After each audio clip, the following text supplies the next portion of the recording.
Hey, family, welcome back to Behind the Wall. This is episode 2, and today I have a guest. His name is Tavackus Dawson. But the whole purpose of this here Behind the Wall is where faith meet purpose.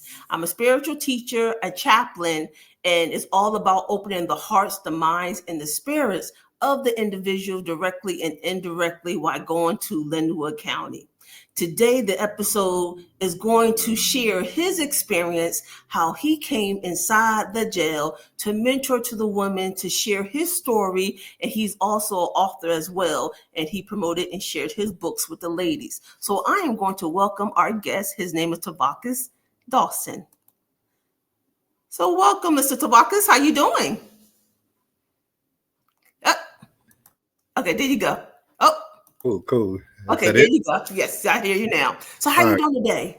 Oh, I'm good. How about yourself? I am doing good. It's beautiful outside. No complaint. So thank you for Absolutely. asking. And Yeah, also thank you for taking this opportunity to be on a podcast with me to share your experience going inside the county jail, mentoring to the women. absolutely. It's a pleasure, and thank you for inviting me. Oh, you're more than welcome. So I have 10 questions that I ask all my guests. So the first question, you ready to have some fun? Yeah, absolutely. Let's do Okay. it. Okay. Just relax and enjoy yourself and just speak from your heart. Okay. All Okay. right. So the first question I have for you is what made you decide to go inside the jail to share your story with the ladies? Uh, because I come from that type of community, and to overcome certain obstacles that was presented to me in life, willingly and unwillingly. Once I found the blueprint on how to overcome that, I just thought that like I should, like it was my duty to go back and share, how my recovery came about, and how to overcome the mindset of having to do certain things that actually land us in incarceration. So just wanted to be able to share my testimony. And I once read that our testimonies be somebody else's survival kit. So, just to be able to share my struggles, but my wins as well, to give the women up in there hope and inspiration that they will overcome, you know, uh, that institution that they in right now. So, yeah. Well, thank you very much. That was beautifully said. Yes. And Mhm. unfortunately, not everybody understand and have that mindset that as in things that we go through is like once you overcome it, now it's always good to lift somebody else up Mhm. so they can understand how the struggle is. But if you can get through it, they can too. So thank you for that. All right. So the next question is, can you walk us through what it felt like when entering the jail for the first time at Linwood County? Uh, at first, I was good. There was a lot of mixed feelings going on, but I did pray before I went in. But upon entering, being in the reception area, it was cool. Then when we went through those doors, I seen what the lockers was and some of the personnel, and it was still kind of cool because it was like the administrative people that was around. And then I think we went through another set of doors, and then that's when I started seeing like the guards, and I started seeing trustees with the guards. But some of the things that I seen, I'm gonna just keep it 100. It kind of like gave me a flashback because I have been incarcerated before, and even though I do work in the juvenile halls, to see them and to mentor them it hit me differently when I went in to see the women, because I immediately put myself in that environment, because these are adults. When I'm in a juvenile, I'm just seeing juveniles, but when I seen the adults, it kind of like did something to me, and it gave me a flashback. And I had a moment.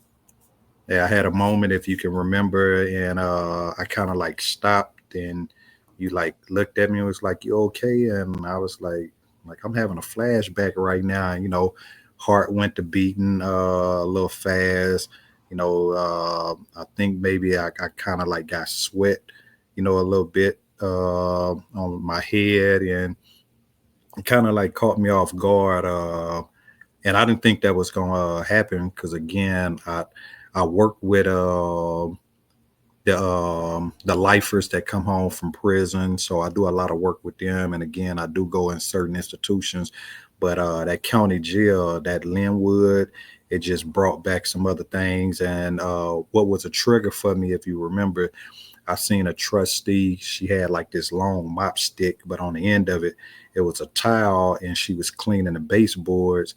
And immediately, I saw myself in her when I used to be a trustee, and it seemed like I had put myself right back in that institution, and it just did something to me. But um, praying before I went in, I think that's what allowed me to keep moving forward. And your comforting words, and you did give me an option, like, hey, if you want to turn back around, if you don't want.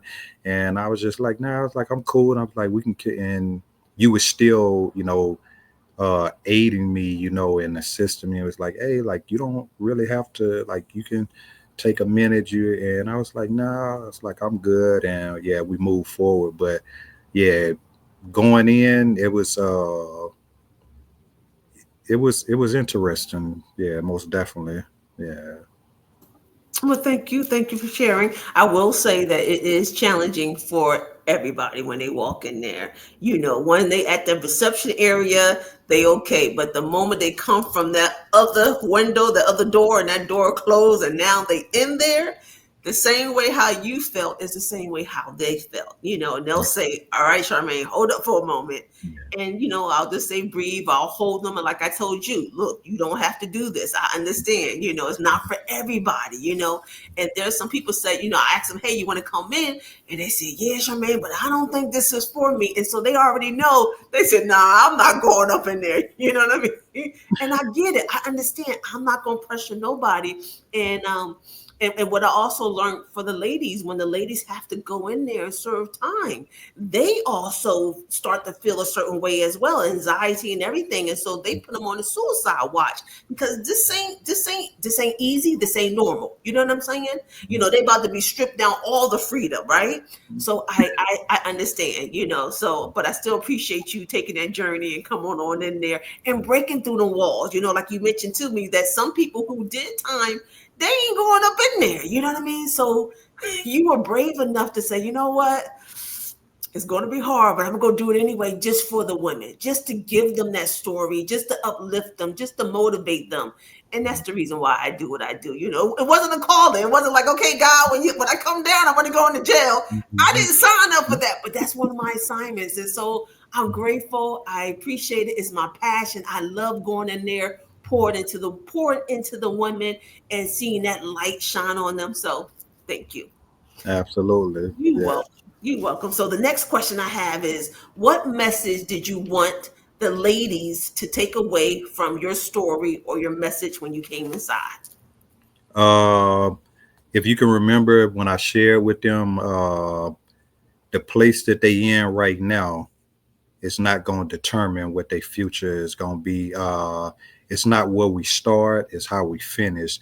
So I wanted to let them know it's like, and just being, super transparent on the podcast right now.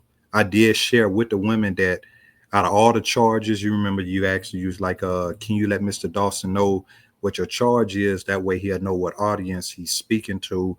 And when they shared all their charges, I pretty much told them like, I've had all of y'all charges before. Well, Mhm. I've done all the things that y'all have done, but some of the things I've never got convicted of it. So Mhm. but I wanted them to know that, but where you at right now, serving time, yeah, I've served time too. And again, some people don't like the word ex-con and ex this and ex that, and I hold them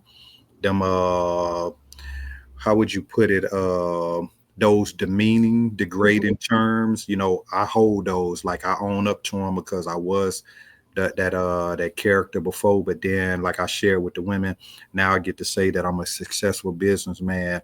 I'm a published author. I'm a world traveler when it comes to my craft. So just to let them know, it's like, yeah, you right in this moment, you Mm-hmm. in this institution, but if you allow yourself to grow and you stop buying into the agreements that led you up into this place, I promise you it's going to get greater later, and you too will have all the accolades and even more than what I have. So that was the message that I wanted to send to the women. It's like, hey, you will overcome this, and God allowed me, Miss Charmaine, and other people to come in here and pour into y'all to let y'all know, like, this ain't the this ain't the end of the road. It is a light at the end of the tunnel. So that was the message that I wanted them to receive. And that's beautiful. So, what I got from your message is what you're saying is that you owned it. You accept the titles. You accept whatever you want to call me. I'ma own it. I'ma sit in it. And now Mhm. that I'm sit in it, then now I know how to move forward out of it and be something else different.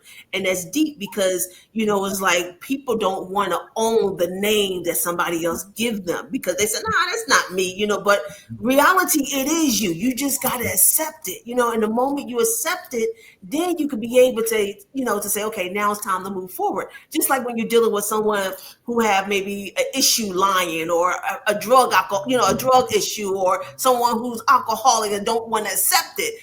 They keep staying in denial, and until you accept it, then that's when you start making changes. So thank you for saying what you say, because a lot of people don't like using inmate names, and you know what I mean. And so that's why I said the ladies instead of saying Yeah, the inmate. yeah. You know what I mean? No, Because no, I get it.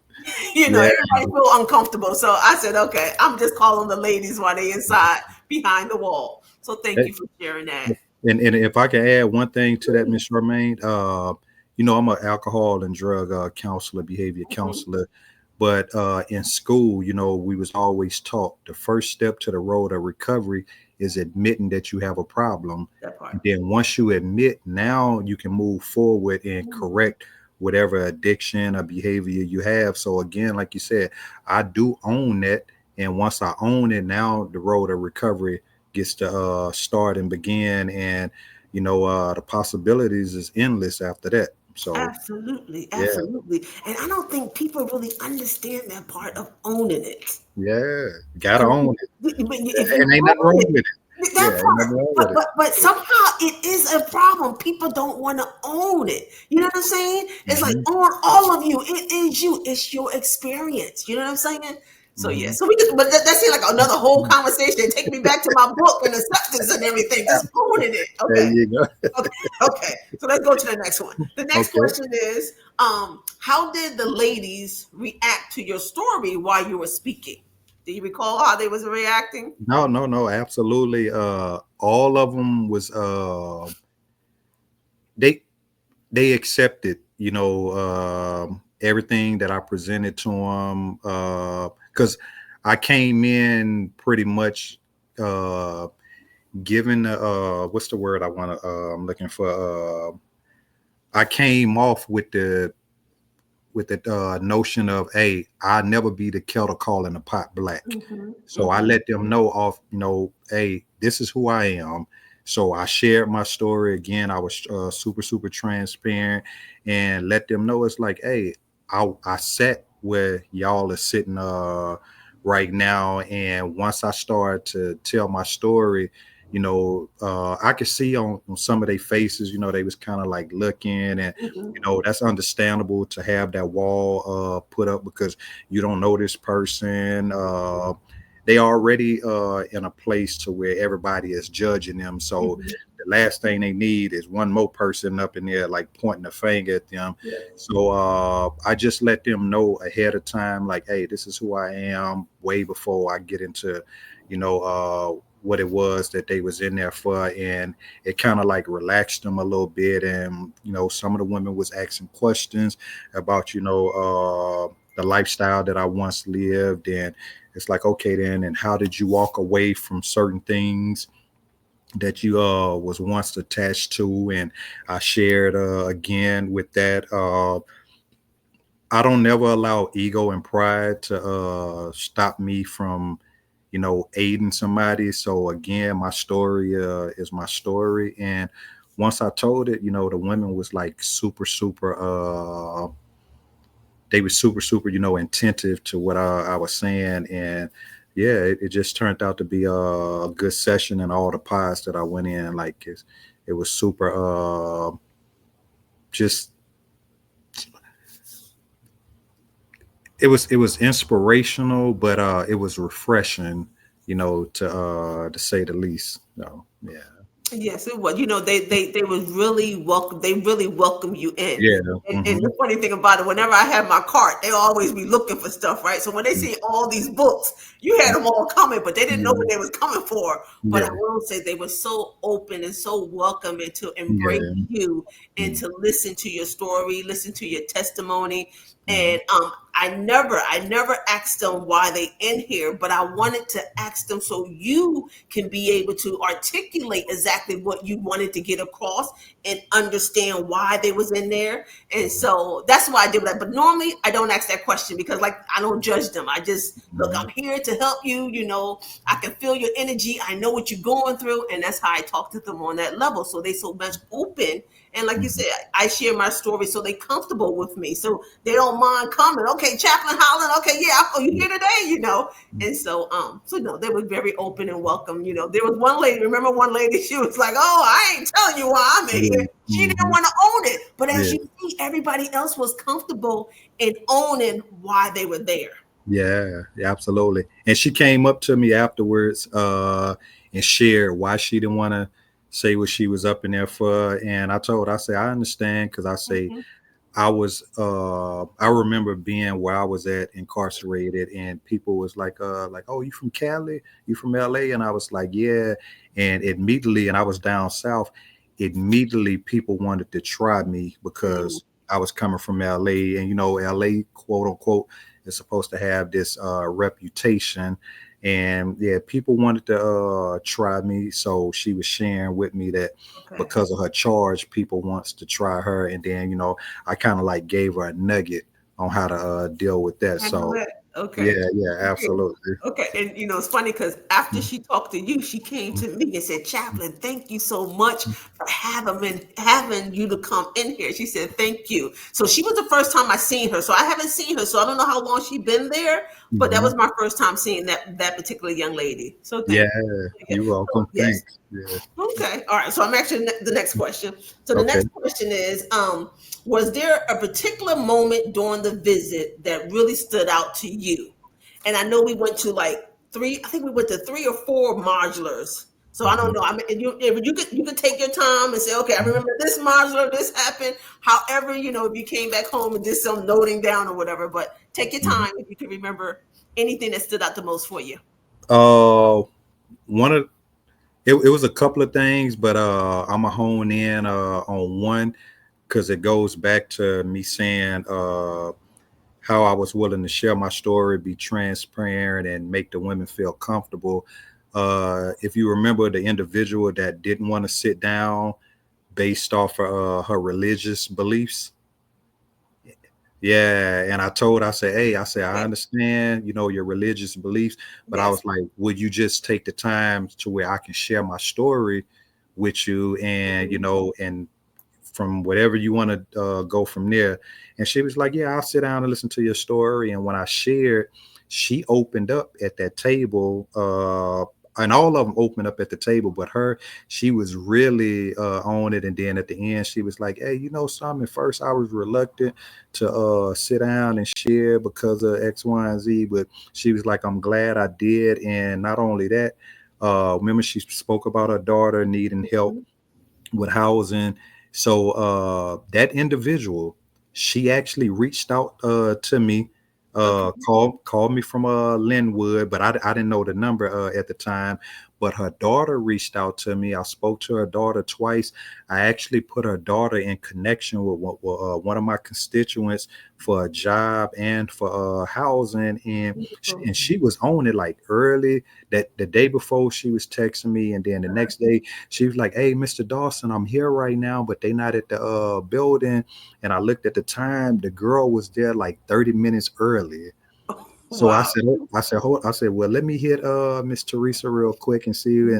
And I hit Miss Teresa. She said, oh yeah, Dawson. She's like, we on our way. We en route right now. But I say that to say, that individual, she wasn't willing to sit down at first, but then she did. But look how it all came full Mhm, circle to what we told her, what we was gonna do to aid her daughter. It actually mhm. happened, and now her daughter is in the process of receiving help. So I think that was like one of the ones that really stood out. But a lot of their stories stood out, from the charges and how they got charged, the length of time they didn't been in Mhm. there, and their upbringings. But that one right there, I think was the one that stood out to me the most. Okay, yeah, I do remember she was ready to get up, and it was a closed minded instead of having an Yeah, open minded. She was yeah, a closed minded yeah, and didn't realize what she was going to get from being in our session. You know what I'm saying? absolutely. So Yeah. hopefully that lesson helped her to just, what sometimes just sit down and whatever that you don't need, learn how to filter out of it. Take what Mhm. you need and the rest put it to the side. You know what I'm saying? So that was a beautiful lesson. And I'm so glad that her daughter reached out to you and got the help that she needed. Absolutely. Did you happen to receive any other phone calls yet? Oh, no, Besides, no, no. I haven't yet, and I'm glad you say that because I do a follow up with her daughter just to see how okay. everything went. But Good. yeah, Yeah, I do. mhm, Yeah, I do that too. When yeah, I refer to places, I'll follow up, make sure they okay. Make sure where I sent you, they treat you right. You know what I'm saying? absolutely. At the end of the Yeah. day, it's all on us. You know what I mean? Mhm, So, I will say, I thought you was going to say the young girl. Remember the young girl? She looked like she was 18, 19, and she said, "I never come to any chaplain gathering or yeah, meeting." The young uh-huh. one. Yeah, the little- I thought you was going to yeah, mention her. She, yeah. I don't know, something about her spirit. I mean, yeah, I don't know what the words to say, but that was the first time I seen her. Like she said, she never came to Mhm, my meetings before, but that mhm, was the first time I seen her, and she felt so excited to be there. She mhm, opened up, she was talking, and I'm glad that you shared because when she shared that statement about having addiction and thinking that she have to go get off and go back on because of the notion that she might die. I wanted mhm, to say something, but I said, no, I'll wait. But you said it exactly. mhm. You have to be careful with your words. Yeah. You want to elaborate a little bit? And she mentioned a quote. Mhm, She mentioned that you were referred to, you were reminded of because I guess it's a group setting that she normally go to. They say that. Did you remember mhm. what she said? Yeah. She was like, it was basically people, places, and things, and Yes. that's what they teach in the meetings. And she was scared. She was scared to stop using because she was like, if I stop using, she said, I feel like that's when I'm a. That's so she was like, I feel like I gotta use, and that's when I told her because the whole table was sharing, and we had spoke to a few women, and I said, hey, if y'all don't mind, I want to come back to her. And Mm-hmm. that's what I told her. I say, what you said, I say, that's the devil. I said, that ain't nothing but the devil trying to get you to go back out into that. And I say, you got to stop buying into that agreement. That I right. say, when God is for you, he's for you. I say, he'll deliver you from that. And if I don't know if you remember, I shared with her, I thought that coming from incarceration, I thought that I needed to have a gun to protect myself. And God Mhm. was like, you don't need that. Like, that's the devil talking to you. If you're gonna allow me to carry you and help you, he Mhm. was like, I'm not telling you you need X, Y, and Z to protect yourself. So I basically told her like you got to stop buying into those agreements. But again, keep yourself away from people, places, and things. If you Mhm. know it's unhealthy for you, if you know you're gonna go into this situation and they're gonna be expecting you to get high or just do it can be petty theft. You like, Mhm. hey, you gotta go do X, Y, and Z in order to get the drugs.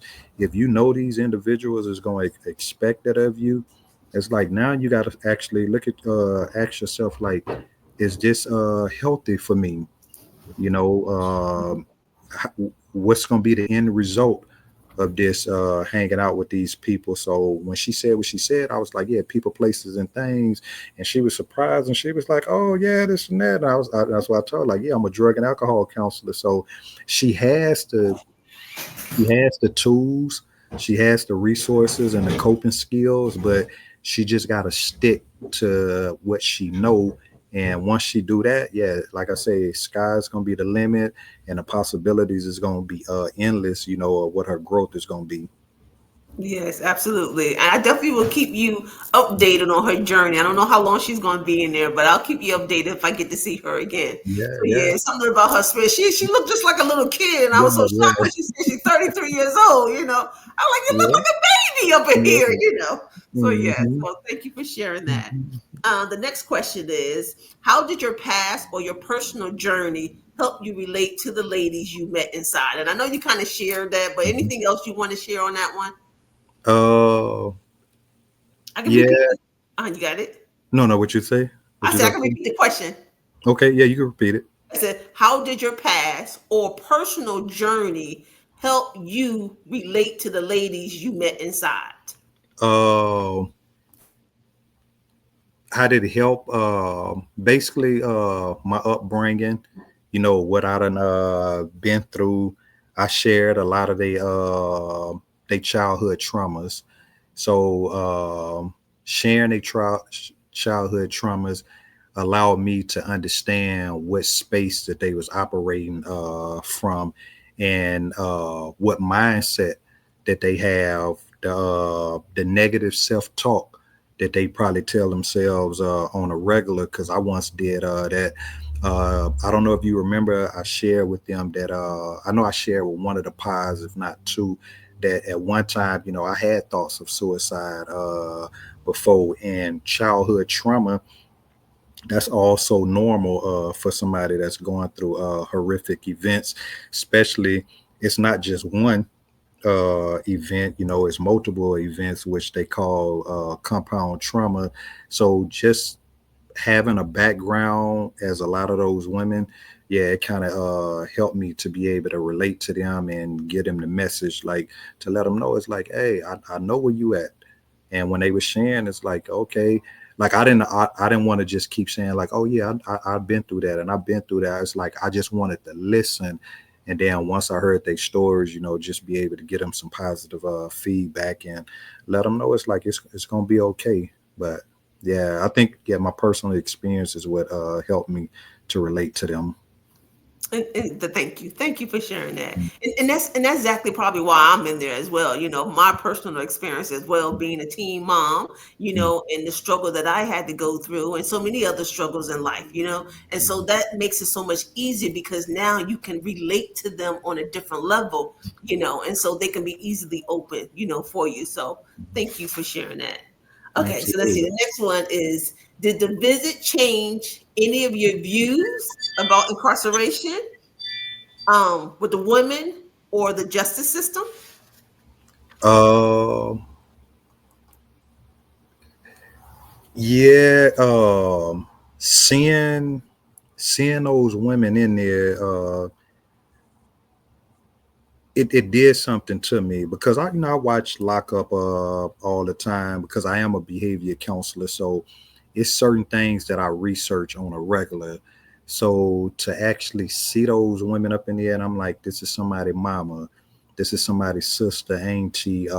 Some of the women was old enough, they said they was grandma. One lady actually spoke about her grandchildren, how many grandchildren she had, and we was looking at her like, you don't even look like you got no Yeah. grandkids, let alone that many. But just to know that the system is not biased in no type of way when it comes to who they will house and incarcerate for whatever reason. And just looking at them, like, my heart went out to all of them, because to me, women is one of the most precious um creations that God has ever given the earth. Not to take away from any other things that He didn't created, but especially humans. God speak about how we His best creation, but the woman versus the man, our dynamics is different. Um, and to see women go through that, and I understand, we do what we do, and but it was still like heartbreaking to see those women incarcerated. And immediately when I left, I called my daughters. Like I immediately called my daughters and like just like, hey, I love you, and text them. The ones that didn't pick up, like, hey, daddy, love you, this and that. And I wanted to see them right away too, and to share my experience of going up in there. And they was just like, wow, daddy. And I told them, I say, that's why I always tell y'all, be careful who y'all hang around with. The guilty by association character in my book Mm-hmm. is also real. And some of those women was up in there from guilty by association. It's not to say that they actually committed some of the charges that they was facing, but it was just being around the wrong people. And so yeah, it kind of did something to me, but it just made me understand the work that God got me doing. It just made it even more meaningful, going into there to speak to those women. So Mm-hmm, mm-hmm.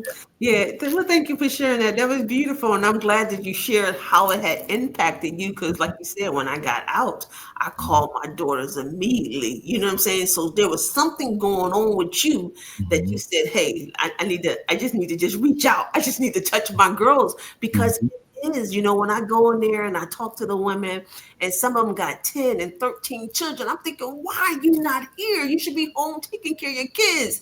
And I said, Chaplain, I know. And they said, my mom got them. I said, you got to get yourself together so you can get out.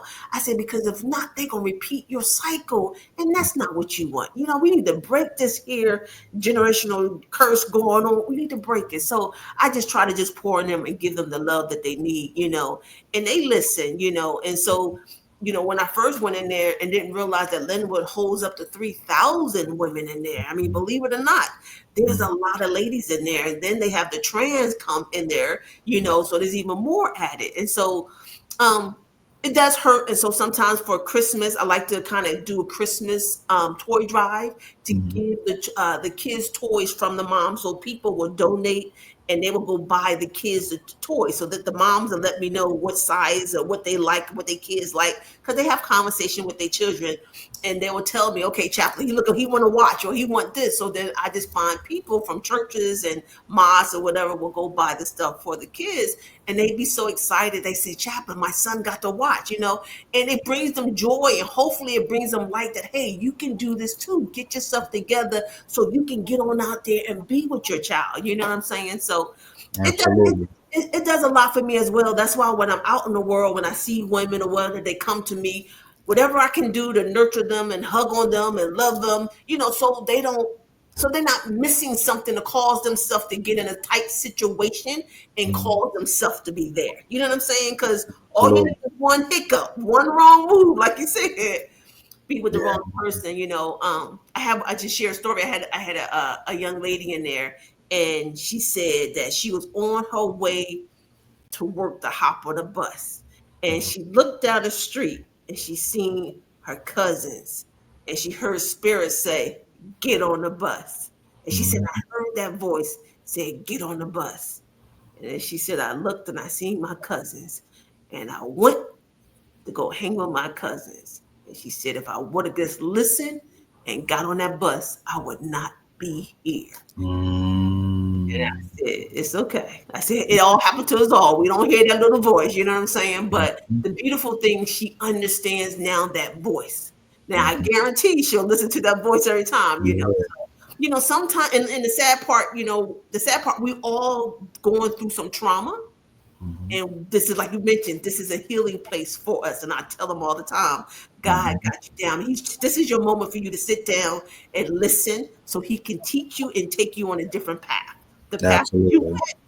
that, Mhm, that path is over with. Let's be done with that path. Let's go on mhm. a new path. Yeah, And so absolutely. yeah. So, and then also something else you shared too. I like the fact that, and that's what I tell them as well. I said, how you mentioned that when you had to do time, you was like, this is it, because we all have done things, you know what I'm saying? But we haven't got caught for any things that we have done, you know what I'm saying? And so that was a beautiful message that you have shared with them as well, just for them to open their eyes. Because there was, I remember a woman, she was in there complaining she didn't do this and this, and I said, do you really think you in here because of that particular situation? I said, you Mhm. might be in there for something else that you did, but you're not listening. God Mhm. is sitting you down. So, Yeah, but absolutely. yeah, I just want to let you know your presence was really, really helpful in there, and your books, and your books. Well, we're gonna get to your books. So I think I have. Let me ask you this question. Let's see. What did you learn from the ladies or their experience is itself, their self, that you didn't expect? Did anything that you learned from the ladies' experience that you didn't expect? Uh, they experienced what I didn't expect. Did I learn anything from the experience that I didn't expect? I think I think it was probably some of their charges Mm-hmm. that that they was facing. Yeah, I don't think I expected that. Okay. Yeah, yeah, yeah. Some of the charges, and one of them in particular, well, two actually stood out. Uh, had never been incarcerated before in the age that she was, and I was like, whoa. And she was like, yeah, I really picked a fine time to come to jail, and Mm-hmm. that kind of like just had, it was like mind boggling, and I was just like, whoa. And I could tell that she struggled with being there. And what she had been there, I want to say like 7 months, and still haven't went to trial, and really didn't know what was going to be the outcome Mm-hmm. Mm-hmm. uh, of her situation. So I wasn't expecting that. Like I, again, these is women, so I'm Mm-hmm. thinking, oh, like yeah, they probably have some petty thefts and some no identity thefts. I understand that. Even one had a domestic violence charge. She said Mm-hmm. the restraining order. So Mm-hmm. those was the given, Mm-hmm. that I expected. But some of the charges, even the one carjacking. Mm-hmm. It was like, and she had already did a gang of her time, well, all her time, and she was going home in 2 weeks. And I just looked at her like you carjack somebody, like, again, like I couldn't see that. So yeah, some of the charges is what kind of like did it for me. And um yeah, and again, like I said before, our testimonies to be somebody else survivor kits. So Mm-hmm. what they share, I get to share with other groups that Mm-hmm. I mentor, never saying nobody name, Mm-hmm. nothing like that, but just to be able to share their stories to help somebody else. But yeah, I think that's kind of like what did it for me. Just like whoa, like this, Mm-hmm. yeah, this is real. So It is. It is real. So okay, mm, okay. Got one more. I got another question. So this mhm. one is: if you had just one more minute to Mhm. speak with the ladies again, what would you say? uh, keep keep striving, keep bettering themselves, even being in that hostile environment, because a lot of them spoke about the fights that go Mm-hmm. on in there. And that's another thing that I didn't expect either. They was like, yeah, we had like 5 to 10 fights a day. And I'm just like, these is women. Like, what you mean y'all up in here just duking it out, just Mike Tyson, Floyd Mayweather, George Foreman style? And I was like, no, indeed. And every pod that we went in was saying that, uh, the the brutality that can actually happen in there. So just to let them know, it's like, hey, like yeah, you in this situation, but you can still better yourself, because some of the women up in there actually did share that they haven't had a fight since they've been in there, and they was like, I stick to myself, and another one like, yeah, I stick to myself. I don't even be bothered with all that. Mm-hmm. So just to let them know, it's like even the ones that is buying into that they gotta get on. And I understand, again, because I done been in those situations, but to let them know, it's like you can still grow. I think that'll be the last message, that if I had another minute, like, hey, remember, no matter what, you can still grow in this situation that you're in right now. Like, you don't have to succumb to it. Yeah, no matter. Yeah, so I think that would be the message that I would give them. Yeah, now that I'm thinking of it. Yeah. Okay, okay, beautiful, and that is so true. Yes, they do be having a lot of fights up there. And remember, you met Glenn, Yeah. and they always come to him, and he's like, "Look, I be trying to give them God, and they don't want no God. They don't want the spiritual talking." So he's like, Yeah. "Okay." Mm-hmm.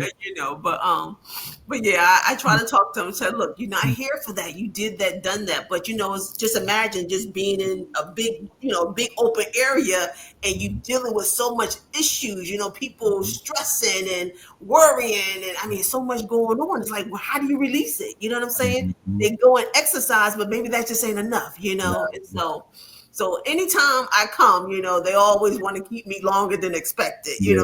They don't they want to be they want to be distracted from all that and have that conversation. So Yeah. in your book, they really, really love the book. Yeah. The book will definitely take a lot of time for Mhm. them to journal, because in your book, you can talk about it, but in your book, you have questions, and you give them time to think, and you give them time to write, and they can color. And so that takes a lot of frustration that they got going on, because now they're releasing it by writing, and that helps. Anytime you write, that's going to release a lot. So talk Mhm. about your book that you brought to them, and a little bit about your book, why you created, and all that stuff. Can you share? Yeah, yeah, yeah, absolutely. Yeah, If the book. if you got a copy, you can share your copy Okay. of your book. Yeah, yeah. I got a. Oh, yeah, I got a copy over there. But yeah, the Hurt Help book is the name of it. It's a self help book. It's a workbook, and it's 14 characters that I wrote about, and those characters is what plague our community on a daily basis, and not just one Pacific geographic.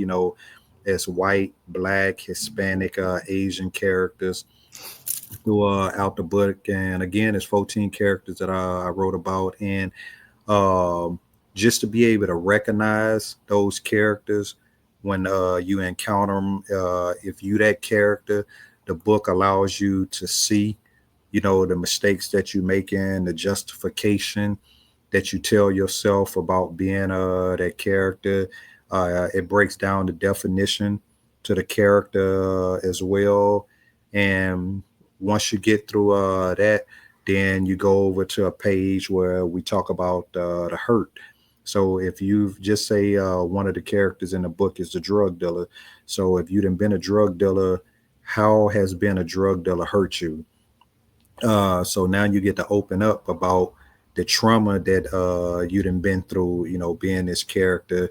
But if you haven't been this character, if somebody in your community, your family member, uh, how do you see them being hurt by being a drug dealer? And one of the main answers that they always give is incarceration. So again, the book helps them understand the pain that they're going through when you talk about the hurt, but then now you have the help. And it's like, okay, then what can be done to help this individual overcome this mindset of being a drug dealer? And once you start to talk about the help, you then basically told yourself you can overcome this, because you didn't actually wrote down, you didn't came up with a plan on how to overcome being a drug dealer. Again, if you haven't been that character, you given a suggestion of how this individual can overcome. So a lot of times, they'll say support groups, they can go to rehab, so forth, so on. So you have that part of the book. And then once you turn that page, you have, okay, then what is your definition of a drug dealer? So now again, if you done been that individual, you get to talk about self. But if you haven't, you get to talk about the individual that's in the community or in your family. So basically, understanding wholeheartedly what a drug dealer is. And then once you go from that, you got another page. Let me back up a little bit. One of the pages has an illustration of the drug dealer, and in the book, the question asks, explain what you see in the illustration. Mhm. So, and then and everybody interpretation is going to be different. Even you saw that up in there when I was telling it to the women, and they was kind of like, "Oh yeah," and a few of them. So, again, when I do workshops, everybody interpretations be different. I don't want to do a spoiler alert on here, so I just wait till people get the book, and if we ever do a workshop, then I go farther into it. But now going back to the end of the chapter of the drug dealer, even though the book has illustrations, it's a section to where it asks you, okay, then draw a detailed illustration of what a drug dealer looks like to you. So now again, I done had people when they draw themselves that have been drug dealers. Once you writing, you and you just spoke about this, writing and drawing and coloring is all therapeutic. Mhm. But when you write, once you write something down, because we keep things bottled up and it just be all in our head, but once you write something down, you can actually see it. So once you're able to see something, you can analyze it way different versus it being in your head. If Mhm. if that makes sense to the audience. But and even with coloring, once you start to color, uh science say once you color, it releases good endorphins. It takes you back to your childhood memories when you was in kindergarten, or just wherever, and you was coloring. Just say if you did grow up in a household to where there was a lot of hostile things going on, and your only outlet was for any type of comfort or happiness came from coloring. The book allows you to relive those moments of your childhood that was great for you, even though you was in this hostile environment. So the coloring is that, but then now you got to draw. Okay, then draw a detailed illustration of the character. So again, it's all therapeutic, even with the drawing and being creative. You get to tap into your creative side, but once you start to tap into your creative side, it actually release more uh, good endorphins. And a lot of times when people is coloring and they drawing and they writing, it allows their mind to be in a happy place right there in the moment, and then they can actually capitalize on it if they want to, and especially if you got a good support system and somebody around that's rooting for you. So the book was created to help people recognize certain behaviors, but at the same time, to release those endorphins and get them in a happy place. And then, basically just making recovery a happy zone. So, and again, that's the drug dealer is just one of the characters in the book, and it's 14 total. And it didn't had a lot of success. I actually want to say, because you said it earlier, and I always, when people like, talk about your book, and I always tell people, so y'all got to hear this. I'm the co-author of the Hurt Help book. When people be like, well, who the other author? And I always say God. I never inspired to be an author. I thought I was going to be a master mechanic. I'm a tradesman. I love working with my hands. So when God gave me the task to write the book, I knew it was all Him. I'm just a willing vessel. So that's why that book um, exists. So, but it's, and since I've helped people and God is using me to do the work that I'm doing, I understand wholeheartedly why the Hurt Help book exists. Yeah, because I promise y'all, it ain't about me. Yeah, so yeah, I just want to share that with them. Well, thank you. Thank you. Beautiful share. And where can they find your book? Is your book on Amazon? Yeah. You can go on Amazon and look up the Hurt Help book, and it will pop up. You can email me at the Hurt Help Group at gmail.com, and you can send me a message, let me know that you want to purchase the book, and you can either Zelle me, Cash App me. I take Venmo and PayPal, I think. But the easiest way to get to purchase the book, it will be Amazon. Or you can go to my website, www.thehurthelpgroup.org, and you can place your order on that. I will see it, and once I get the order, make sure you put your address in there where you want me to send the book, and yeah, I'll send you a autographed copy of the book. So, yeah. Okay. All right. Well, thank you again for sharing all your information as well as your experience that you had with me. And what Mhm. like one of the other ladies said, they said, "Will you be coming back? Are you gonna come back in here after Yeah, yeah. your experience?" So Mhm. so you'll be coming back. Yeah, absolutely. I'm looking. I was gonna go in this coming Tuesday coming up, but I got a couple of things going on Okay. because I am about to. Oh no, it was this week. I was gonna go up in there Tuesday, but I had a couple of things going on this week, Okay. and then next week I'm actually flying out of the country just for about, I think it's about 10 days. Okay. When I come Wonderful. back, You I touch set a base again. date. Yeah, Okay. so I give you a date. So when I come back, I can go in there because I'm gonna be home maybe for about 4 or 5 days, and then I'm gonna fly out again. And in that time, I'm gonna probably be gone for about 2 to 3 weeks. Okay. So yeah, I'll be going home to Louisiana, go down there visit my mom, my family, friends, and yeah, just go hang out because the summer the kids is out who There I'm you go. mentoring. So I'm like, let me take a vacation while I got the free time. So Okay. yeah. But Okay. yeah, when I come back from this trip, yeah, I want to go back up in there most definitely and see um, how the book then been helpful to the women. So yeah.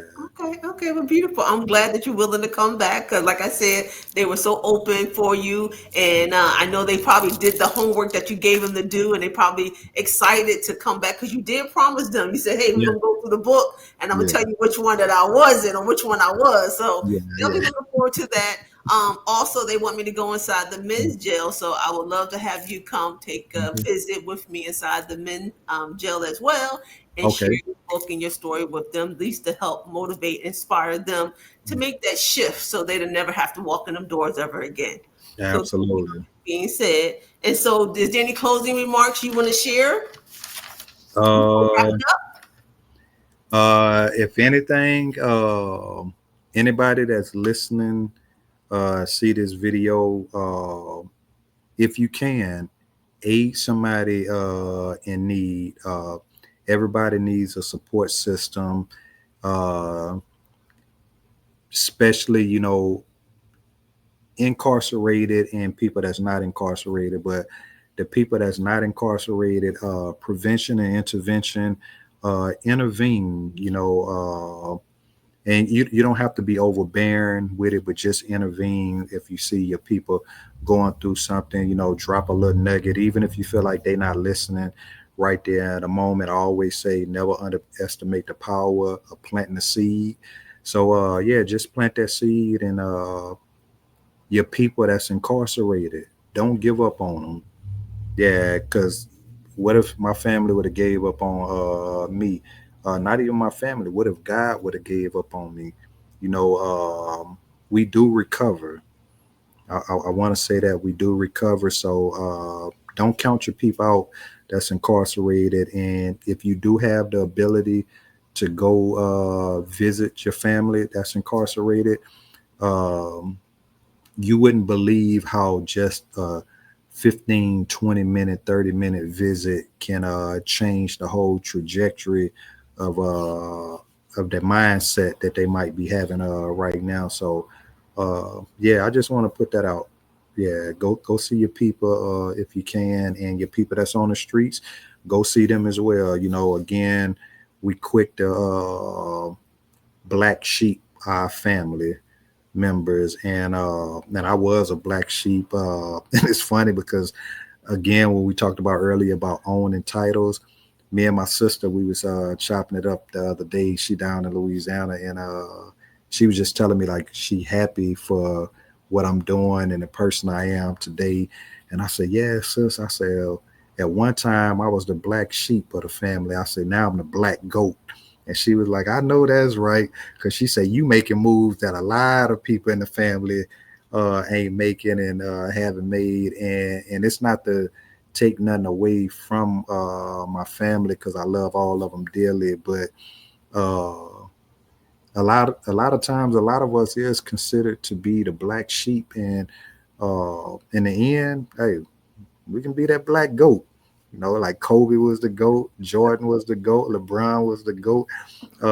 You probably a GOAT in your family and you just don't even know it yet. That So, part, right? That yeah, part. What absolutely. Well, thank you for saying that. Hey, I was a black sheep. I'm like you. I'm the black goat now, you know. But you know what? That was such a beautiful close. I ain't even going to say anything after that, you know. But I'm going to say this. Thank you for those who joined in to listen to this here beautiful podcast.